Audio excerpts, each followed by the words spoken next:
Oke, Assalamualaikum warahmatullahi wabarakatuh. Ini adalah kronologi kejadian pencurian di rumahnya Bang Ipul yang terjadi pada hari Senin, tanggal 21. Sebenarnya kejadian hari Selasa, hari Minggu. Jadi ketika itu memang pelakunya adalah pekerja saya sendiri gitu. Ini sebenarnya saya nggak mau blow up kejadian ini karena saya udah keburu ngelapor ke polisi. Karena kenapa saya lapor ke polisi? Karena barang yang hilang bukan hanya barang saya pribadi gitu. Tadi saya pikir kalau cuma barang pribadi saya, handphone 3, nggak ada masalah, saya nggak akan bikin laporan. Ini kebetulan yang hilang ada satu motor kakak saya gitu. Jadi kakak saya kepengen dia juga ibaratnya ingin ngasih pembelajaran lah kepada yang melakukan pencurian tersebut gitu. Jadi memang pelakunya adalah karyawan saya sendiri.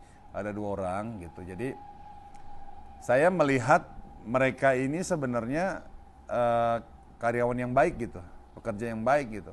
Tapi saya nggak tahu kenapa dalam 2 hari terakhir ini ada kejadian-kejadian aneh. Pertama apa? Handphone saya yang iPhone 11 itu sempat ketinggalan di rumah. Dan begitu saya cari di kamar nggak ada. Taunya kondisi handphone itu udah nyelip di selipan-selipan, pokoknya nggak masuk akal. Nah, tapi saya berpikir tetap nggak ada pikiran negatif terhadap akan ada niatan untuk iya. Dan saya juga baru sadar ternyata kemarin itu platnya nggak ada, udah dibuang. Memang udah awalnya niat mereka tuh udah jahat, udah memang mau ngambil gitu kan, ngambil semua barang-barang saya sama kakak saya gitu.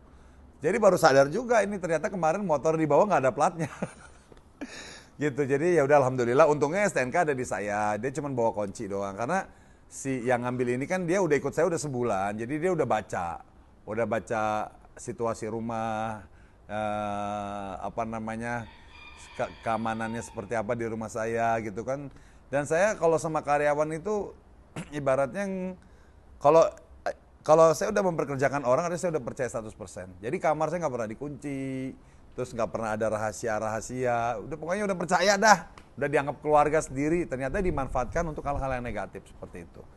Jadi inilah kronologi kejadian sebenarnya, dan saya sudah melapor ke Pondok Gede. Nah, karena barang-barang sudah dikembalikan dan saya udah lapor juga ke mereka, saya pikir buat apa lagi diteruskan gitu kan, karena toh mereka udah mengembalikan. Lagian saya juga mikir sebenarnya saya kasihan gitu loh, mau memenjarakan orang tuh, karena saya mengalami pahit di penjara tuh kayak apa, sengsaranya kayak apa. Alhamdulillah saya masih punya hati nurani lah untuk tidak segampang itu memenjarakan orang. Tapi kalau apabila mereka ibaratnya mau bertobat, udah nggak mau, dia mau kembali, kenapa enggak? Artinya udahlah, udah selesai secara kekeluargaan gitu. Jadi oke. Jadi saya dikasih tahu sama karyawan saya satu lagi, dia bilang kayak mereka berdua ini tiba-tiba meninggalkan masjid pada saat saya takbiratul ikram gitu. Karena dia juga nggak curiga juga kalau mereka tuh ternyata mau mencuri gitu, mencuri barang-barang. Kebetulan memang di rumah ini kita ada berenam, ada kakak saya sama ada putrinya gitu, sama karyawan saya 3 gitu kan.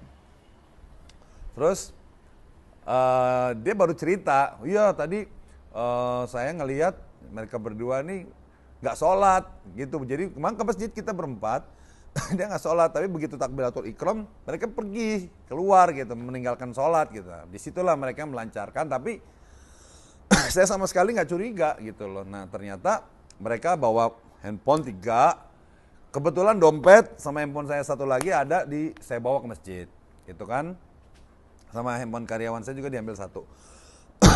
Terus begitu dicek ternyata motor kagak ada. Waduh, tadinya saya nggak mau ngelapor polisi gitu karena kebetulan ada motor kakak saya, ya saya disuruh ngelapor, ya udahlah saya ngelapor lah gitu. Saya lapor, pertama saya ngelapor ke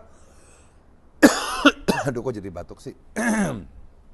Saya lapor ke Polsek Tanjung Duren. Duren Sawit. Diterimalah saya dengan Polsek Duren Sawit. Terima kasih banyak untuk Kapolsek dan jajarannya. Setelah para anggota, saya disambut langsung. Mereka ke TKP ke sini. Oke guys, ini videonya, ini motornya, lihat nomornya dibuang. Lihat nih sini, depan. Tuh, nomornya dibuang. Tapi kemarin diambil dari Dari Cengkareng ke Jakarta kagak pakai plat nomor tuh, dibuang. Tapi alhamdulillah sudah kembali. Oke. Dan handphone.